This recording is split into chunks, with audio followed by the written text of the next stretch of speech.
Good morning, students. We are going to study about chapter 11, Grassroots of Democracy, Part 2, Government in Rural Area.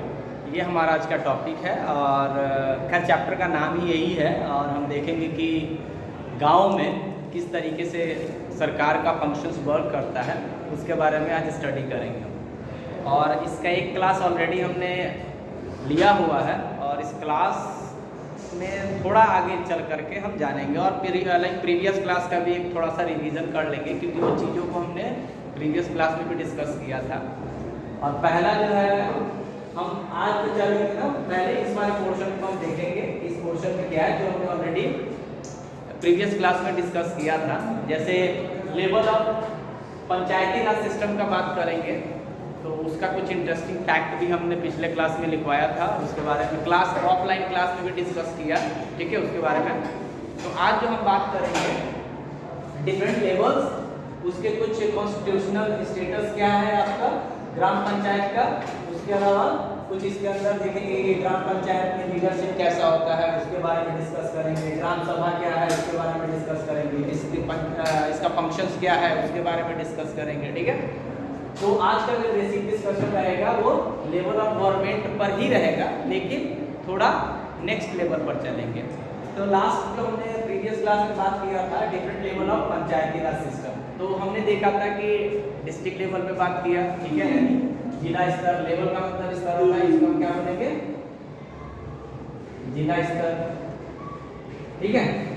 जिला स्तर पर क्या बातें की जाती हैं कि आपने देखा होगा कि हर अलग अलग, लाइक मान लीजिए मुजफ्फरपुर डिस्ट्रिक्ट है, ठीक है, तो आपको भी पता है कि जितने भी हमारे बिहार के अंदर 38 डिस्ट्रिक्ट है, सारे डिस्ट्रिक्ट्स के अपने अपने कुछ उनके कुछ डिस्ट्रिक्ट के अंदर कुछ विलेज होंगे, यानी उनके पंचायती व्यवस्थाएं होंगी या उनका सिस्टम होगा, उसके बेसिस पे वो काम करते होंगे। और जो बहुत लोअर लेवल पे गवर्नमेंट अपना कोई स्कीम पहुंचाना चाहती है तो वो डायरेक्टली नहीं पहुंचा सकती है, इसके लिए हमारे पास अलग अलग स्तर बने हुए हैं। जैसे सबसे देखिएगा सबसे लोअर लेवल पर हम देखते हैं कि हमारा विलेज लेवल आता है जिसमें ग्राम पंचायत और विलेज परिषद आता है, ठीक है। दूसरा जो उससे अपर लेवल पर जाते हैं तो खैर ये तो अलग है कि इसके ऊपर अपर लेवल पर जाएंगे तो हमारा मिडिल लेवल होगा जो कि आपका ब्लॉक स्तर पे आता है, यानी मंडल लेवल पर आता है, और इसको हम ब्लॉक पंचायत भी कह सकते हैं, पंचायत समिति भी कह सकते हैं या फिर मंडल परिषद कहते हैं, ठीक है। तो ये इसके मतलब इसके अंदर में ब्लॉक लेवल पे ये वर्किंग होता है। जब उससे अपर लेवल पर जाते हैं तो हम देखते हैं कि सबसे टॉप लेवल वो भी क्या है ग्राम पंचायती राज व्यवस्था के अंदर देखेंगे कि सबसे टॉप लेवल जो है वो जिला स्तर का बात करते हैं, तो जिसमें जिला परिषद और डिस्ट्रिक्ट पंचायत। तो आपने जिला परिषद वर्ड सुना होगा, कहाँ सुना होगा, जैसे हम देखते हैं ना हर 5 साल पर हमारे यहाँ मुखिया का चुनाव होता है, उस समय में एक जिला परिषद का भी चुनाव होता है, तो उसमें भी वो कैंडिडेट्स खड़े होते हैं और उन पर वोटिंग होता है, तो उस समय वो चुने भी जाते हैं, सिलेक्ट किए जाते हैं ऐसे, ठीक है। तो खैर ये तो ऑलरेडी हमने इसमें बात किया हुआ है, इसलिए इसको शॉर्ट में ही रहने देते हैं और इसके बारे में हमने बहुत ज़्यादा बात किया था पिछले प्रीवियस क्लास में। अब जो हम बात करेंगे आज बात करेंगे, खैर बात तो अभी रूरल एरिया का ही चल रहा है, तो पिछले क्लास में हमने एक पिक्चर आपको ड्रॉ करके दिया था बोर्ड पर और कुछ गाँव का जो सीन था वो हमने क्रिएट किया था, ठीक है।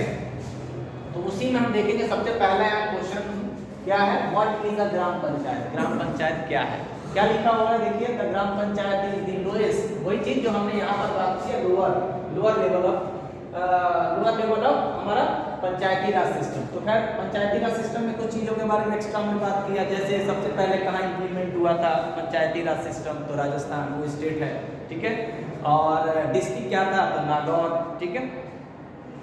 तो ये कुछ चीज़ें थी, खैर उसके बारे में ऑलरेडी हम बात की हो, तो आगे हम इस पर देखते हैं। तो क्या है आपका what is a gram panchayat, gram panchayat क्या है, ग्राम पंचायत में क्या है, gram panchayat is the lowest and the most basic unit of the panchayati raj system, यानी ये पंचायती राज सिस्टम का सबसे लोएस्ट यानी सबसे छोटा स्तर माना जाता है, यानी किसी भी चीज़ को अगर कहीं स्टार्ट करते हैं तो सबसे बेसिक लेवल से ले करके हम उसको चलते हैं।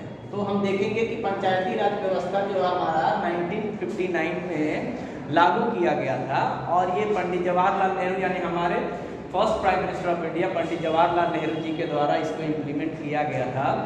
पहली बार वो राजस्थान के नागौर डिस्ट्रिक्ट में लागू किया गया था और ये 1959 में लागू किया गया था।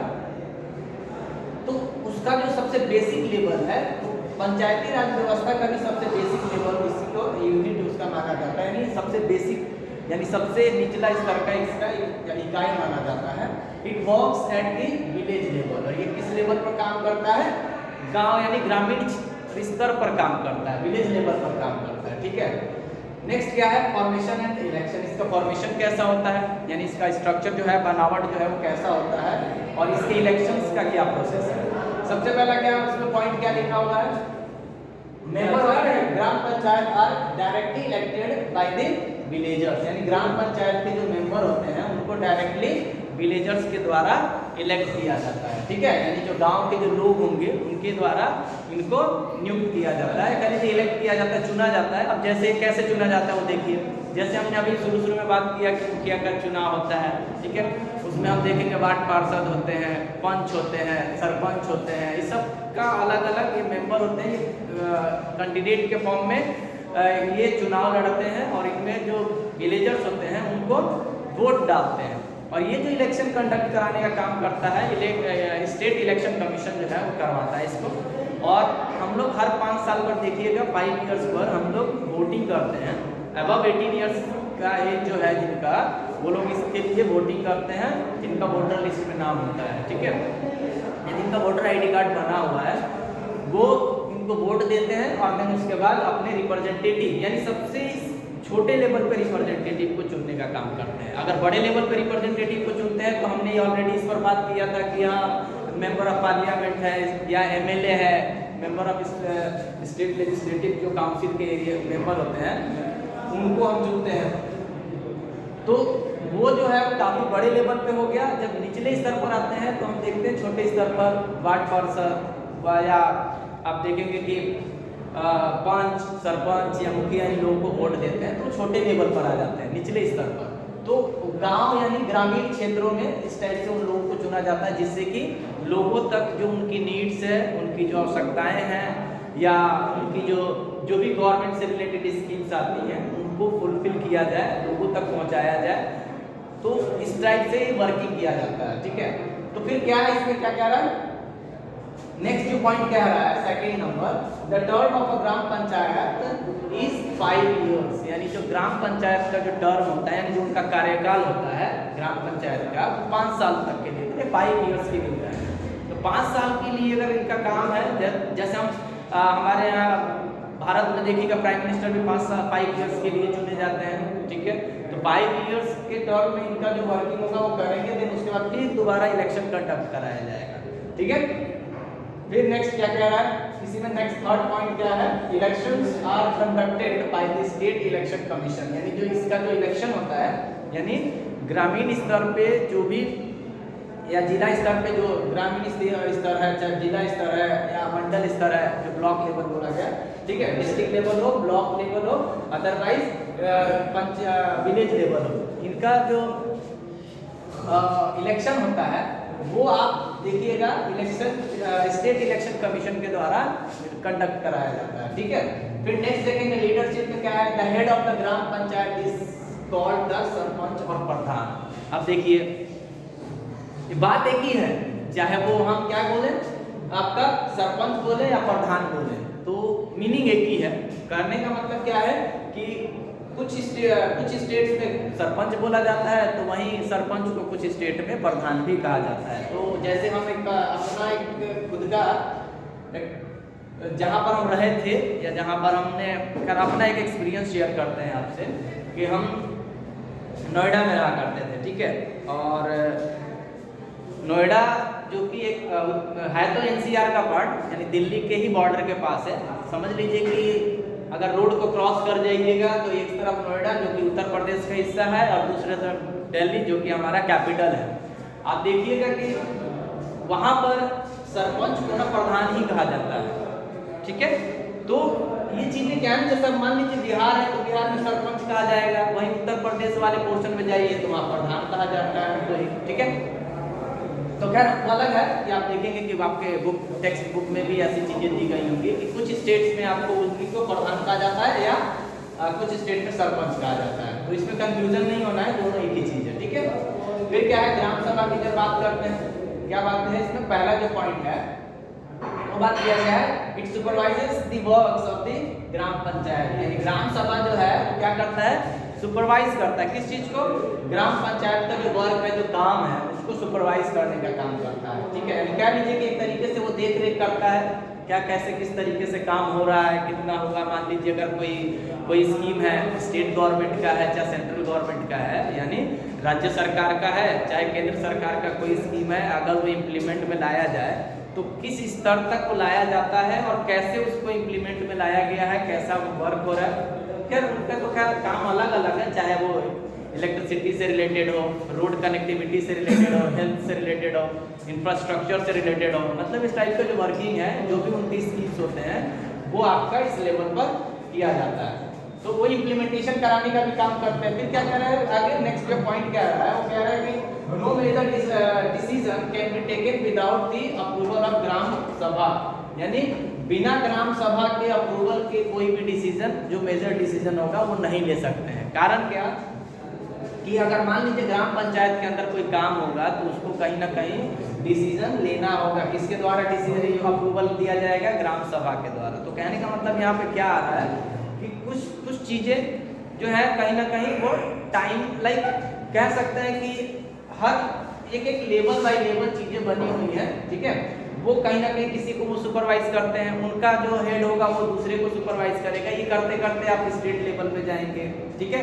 यानी कहने का मतलब क्या है, वही सेम कंडीशन जैसे लोअर लेवल पर आप विलेज लेवल पर गए, उसके बाद ब्लॉक लेवल पर गए, डिस्ट्रिक्ट लेवल पर गए, उसके बाद आप स्टेट लेवल पर चले जाते हैं, ठीक है। और स्टेट लेवल से फिर आप देखेंगे कि वो सेम प्रोसेस जो फॉर्मेशन बना है हमारे भारत के अंदर, चाहे बहुत सारे कंट्रीज हैं, उनका भी अलग अलग लेवल है, उनके हिसाब से उनका गवर्नमेंट चलता है। तो हम देखते हैं क्या कि अगर क्योंकि छोटे छोटे गांवों से मिल करके, ठीक है, कस्बा बनता है जिसे तो हम टाउन्स कहते हैं। उससे थोड़ा और अपर लेवल पे जाएंगे तो उसके बारे में प्रीवियस क्लास में डिस्कस किया था, ठीक है।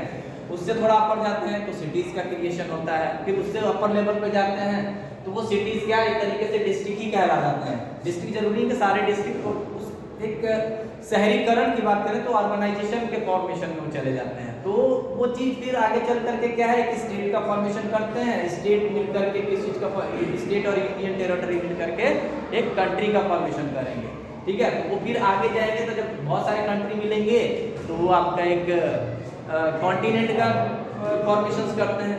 तो ये क्या है ना, एक प्रोसेस है जो कि हम हर जगह पे इम्प्लीमेंट में कर सकते हैं। यानी बेसिक लेवल से चल करके एक बहुत हायर लेवल तक या टॉप लेवल तक जाए तो ये सेम प्रोसेस ऐसे वर्क करता है। बट थोड़ा वो एग्जांपल के फॉर्म में हमने बोला था, एग्जांपल के लिए ऐसा बोल दिया हमने। अगला क्या है, फंक्शंस क्या है, इनका कार्य क्या है। तो आप देखेंगे कि पंचायती राज सिस्टम में इनके कुछ काम भी होते होंगे, जाहिर सी बात है क्या क्या करना है, ठीक है। सबसे पहला क्या है, क्लीन ड्रिंकिंग वाटर, यानी साफ पानी की व्यवस्था करना, वो उनका काम है, ठीक है। गांव एरिया में देखिएगा नल जल योजना जो चलाई गई, देखिएगा बहुत सारे गांव में देखिए छोटे छोटे नल्स लगा, वो नल की व्यवस्था की गई जिससे कि टंकी भी लगाया गया। आप देखिए वाटर टैंक जो है छोटे छोटे लेवल पे वो लगाया गया हुआ है। लगभग मैक्सिमम गाँव में ये सारा प्रोसेस जो कर दिया गया हुआ है। इसलिए किया गया है कि लोगों तक स्वच्छ जो जल है यानी पानी जो है वो पहुंचे। फिर नेक्स्ट क्या है, सैनिटेशन की बात करेंगे, क्लीननेस यानी साफ सफाई की व्यवस्था करना। तो उसके लिए देखिएगा आपका, अगर आप गांव गए होंगे या गांव में देखे होंगे कि सरकार जो है ना वो छोटे छोटे बकेट्स प्रोवाइड कराती है, चाहे वो ग्रीन कलर का है या ब्लू कलर का है या रेड कलर का, इस टाइप के बकेट्स वो प्रोवाइड कराती है जिससे कि उसमें कचरे को रखा जा सके। इसलिए कि वो साफ सफाई भी जरूरी है जिससे कि हेल्थ कंडीशन बेहतर है हमारा। फिर क्या है अगला, village roads and street lights की व्यवस्था भी करने का काम कर रहा है। तो क्या इंडिया जो है बहुत ही ज़्यादा प्रोग्रेसिव है एक तरीके से और डेवलपमेंटल चीज़ों को बहुत ज़्यादा फॉलो करता जा रहा है। तो आप देखेंगे कि अभी जस्ट ही एक चीज़ का अनाउंसमेंट भी किया गया कि इंडिया जो है वो 4th लार्जेस्ट कंट्री बना किस चीज़ में, GDP के अकॉर्डिंग। और जो है 3rd नंबर पे उसको जर्मनी है जिसको बीट करना है। तो एक फैक्ट है, एक फैक्ट और बता देते हैं कि अब देखेंगे कि जापान को बीट करके इंडिया 4th नंबर पे आ गया है। अब इसको बीट करना है जर्मनी को, जिसका जो जीडीपी है वो 5.3 ट्रिलियन का है, और इंडिया का जो जीडीपी है एट अ टाइम 4.5 ट्रिलियन का है, ठीक है।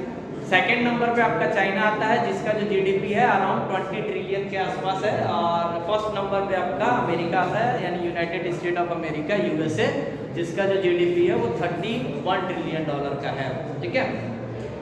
तो खैर ये तो अलग से था, आगे देखिए। फिर क्या कह रहा है कि village road and street light की बात कर रहे हैं। तो अब गांव में जाहिर सी बात है रोड की कनेक्टिविटी भी बेहतर हुई है। तो हम अपने खुद के गांव की बात करेंगे तो एक समय था 2018, ज़्यादा पुराना बात तो हुआ नहीं, 2018 में मेरे गांव में लाइट नहीं थी, इलेक्ट्रिसिटी की व्यवस्था नहीं थी। आज के समय में भी बहुत ऐसे तो बहुत कम गांव रह गए होंगे जिनके पास इलेक्ट्रिसिटी की व्यवस्थाएं नहीं होंगी, या तो वो गांव, वो विलेज जो होंगे बहुत ही ज़्यादा रिमोट एरिया में होंगे। रिमोट एरिया का मतलब बहुत दूर दराज के इलाकों में होंगे, या कह लीजिए कि माउंटेनियस एरिया के तरफ होंगे, तो वो रीज़न मान सकते हैं। अदरवाइज मैक्सिमम गाँव तक इलेक्ट्रिसिटी पहुंची हुई है, और कुछ गांव अभी भी होंगे ऐसे। तो ये चीज़ क्या है ना, कुछ ऐसे एक्सपीरियंसेस, ठीक है, जो कि आप खुद के लाइफ से भी सीखते हैं, और हम तो क्लास में आप लोगों से ये भी बाकायदा बोलते हैं कि आप अपने पेरेंट्स से या ग्रैंड पेरेंट्स से डिस्कस किया करिए कि क्या व्यवस्थाएं ऐसी थी, या पहले के टाइम में क्या होता था। इससे क्या होता है, एक कहावत है कि जब तक अपने इतिहास को नहीं जानोगे तो खुद को क्या पहचानोगे। ये एक कहावत माना जाता है कि खुद को पहचानना है, खुद से अगर आपको अपने आप को अच्छे से जानना है तो आपको अपने इतिहास के बारे में जानना होगा। तो या तो आपके पेरेंट्स के टाइमिंग में क्या सिचुएशन हुआ करता था, क्या कंडीशंस हुए करते थे, या फिर आपके ग्रैंड पेरेंट्स के टाइमिंग में क्या सिचुएशन था, तो वो चीज़ों पे भी आप डिस्कशन किया करिए, ठीक है। चलिए नेक्स्ट क्या है इसमें, प्राइमरी एजुकेशन है, हेल्थ की फैसिलिटीज प्रोवाइड कराना, ठीक है, ये भी उसका कार्य है, ठीक है।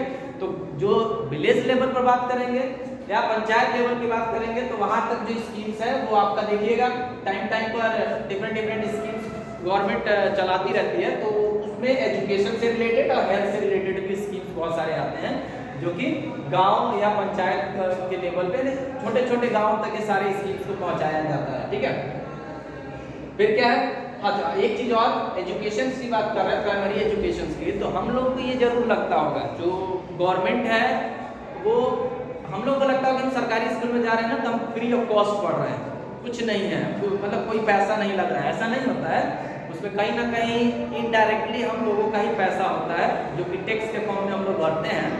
और शायद आपको इस बात को जान करके हैरानी भी हो जाए कि गवर्नमेंट जो है एक बच्चे के ऊपर लगभग माना जाता है कि 860 रुपीज़ से लेकर के 880 रुपीज़ के आसपास खर्च करती है मंथली, जो कि एक नॉर्मल स्कूल का अगर स्कूलिंग का फी देखेंगे तो फी का जो स्ट्रक्चर है लगभग उस तरीके से माना जा सकता है, ठीक है।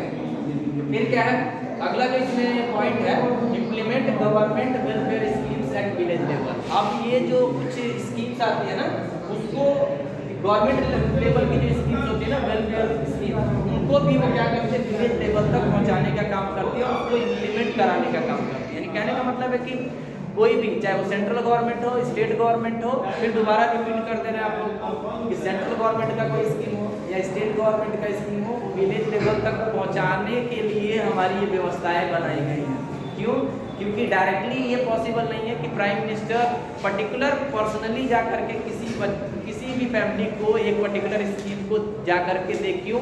क्योंकि मोर देन 1.4 बिलियन पॉपुलेशन जो है हमारा, तो ये तो पॉसिबल है नहीं कि वो, चाहे हमारे बिहार की बात कर लेंगे तो बिहार में अगर पूरे कंट्री में हमारे 1.4 बिलियन से भी ज़्यादा पॉपुलेशन है, तो बिहार में भी तो अराउंड 30 करोड़ पॉपुलेशन के आसपास है। तो क्या पॉसिबल है कि नीतीश कुमार जी के द्वारा ये किया जा सके, कि नीतीश कुमार जी के द्वारा ये पॉसिबल नहीं है कि 13 करोड़ पॉपुलेशन है, चाहे मान लीजिए 3 करोड़ के आसपास हमारा या 3 करोड़ से ज़्यादा आपका फैमिलीज है, उनके पास हर स्कीम को पहुँचाया जाए, ये पॉसिबिलिटी नहीं लगता है, ठीक है।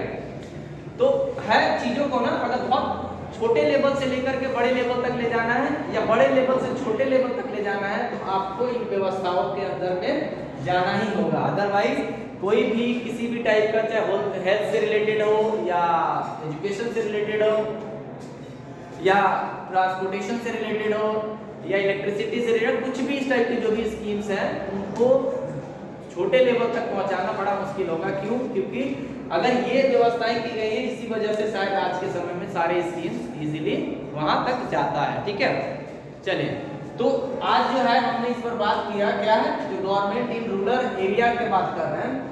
इसमें जो कुछ टॉपिक, एक दो टॉपिक और रह गए हैं, उसको हम लोग कवर करेंगे। और आज का जो टॉपिक है इसको हम पीडीएफ के फॉर्म में आप लोग को प्रोवाइड करा देंगे, आप शेयर कर दिया जाएगा व्हाट्सएप ग्रुप में। और साथ ही साथ आपका पेज नंबर 168, ठीक है, पेज नंबर 168 पर आपका कुछ 3 क्वेश्चन है, 3 क्वेश्चन है, उस 3 क्वेश्चन विद आंसर हम नोट करके उसको पीडीएफ के फॉर्म में भी आपको भिजवा देंगे। ठीक है, तो आज का क्लास यहीं एंड करते हैं। और इसमें कोई भी डाउट होगा तो जो ऑफलाइन की क्लासेस होंगी उसमें एक बार और रिवीजन के पर्पज से उसको एक बार और देख लेंगे। ठीक है बच्चों, चलिए आज के लिए क्लास यहीं एंड करते हैं। Have a good day.